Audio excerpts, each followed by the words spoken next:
我叫夏杰，来自巴基斯坦。我是在中国第一次来，语文不会，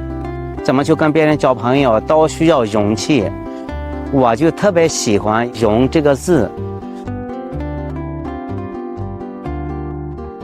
我在中国呢，感受到中国的快递非常的快，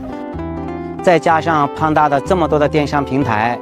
我对电商就有了兴趣，然后就开始学习直播电商、跨境电商。我们一直都在做从中国产品出口到巴基斯坦，也做一些国外的产品拿到中国来卖。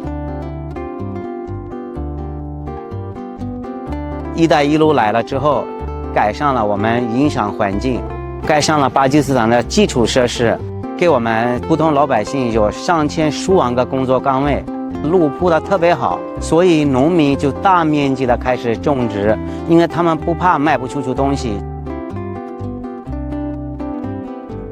我在中国这么多年，我最大的愿望是，